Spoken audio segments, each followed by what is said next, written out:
Well, this week we're going to explore the daily life and religious life of the community. In many ways, of course, they are one and the same.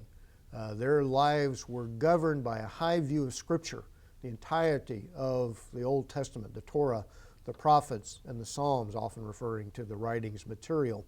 The Old Testament was a well of living water, they call it, to them. Close adherence to the Torah as interpreted by its founders and leaders of the community in subsequent generations would guide the sect so that they would maintain faithfulness to their traditional teachings. One was to spend a third of every day studying the Scriptures, especially focused on the Torah. Our largest number of documents are typically from the Pentateuch, a couple of the prophets like Isaiah, and the Psalms, of which Isaiah, Psalms, and several of the Pentateuchal books, we have more than 20 different copies from the biblical material found at Qumran. So the process then leading to full membership of the community is communicated in what is called the Manual of Discipline, or referred to as the Community Rule. Technically, it's known as 1QS. The S standing for Seder will have these initials: 1, Cave 1, Q, Qumran material, as composed to other locations such as the Wadi Muraba'at and Masada, and then there'll be an initial of the material. The word Seder in Hebrew means order, and so this order of the community, the way of life. In this particular document, it describes the daily life of the community. It describes the 3-year process approximately in which it took for one to become gradually a member of the sect, in which you had an annual kind of an oral exam, an annual review, by which your adherence and knowledge of the teaching of the sect were analyzed and subjected to discretion of the leadership and your continuation in the sect. But it took approximately 3 years to become a member of this particular group that we're calling it, of course, at this point, Essenes.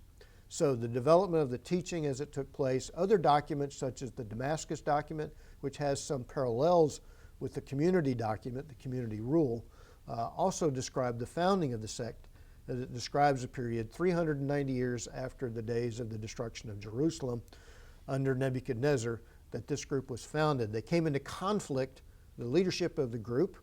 We don't know this individual's name.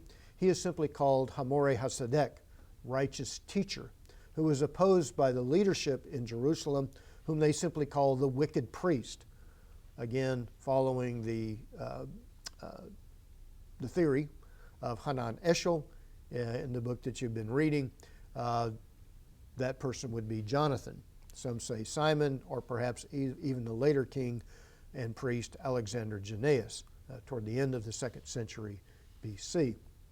But conflict arose in the founding of this sect, and this community then, in the future generations, strictly adhered to the theological and practical teachings of this righteous teacher. Their lives were also governed by a high sense of purity. Their degrees and levels of purity far exceed that of the Pharisees. You might call them Pharisees beyond the Pharisees in many ways, because they also had their own theological interpretations, like the Pharisees' dictates of oral law. Ritual bathing in the mikveh, for example, took place daily for physical, moral, and atoning accomplishment. So they believed that entering into the waters of purification had an atoning properties, since they were not permitted, at least in the early stages, from going to Jerusalem, because they believed that the sacrificial activity in Jerusalem was impure. And so by daily participation in the practices, the teaching, the study of the Torah, brought the people into conformity with the true dictates of Scripture. Sabbath laws, so for example, were even more strict than those of the Pharisees. When Jesus, for example, uses the example of the Sabbath keeping, and that one would rescue one's animal from a ditch or from a gully on the Sabbath. At Qumran, you wouldn't.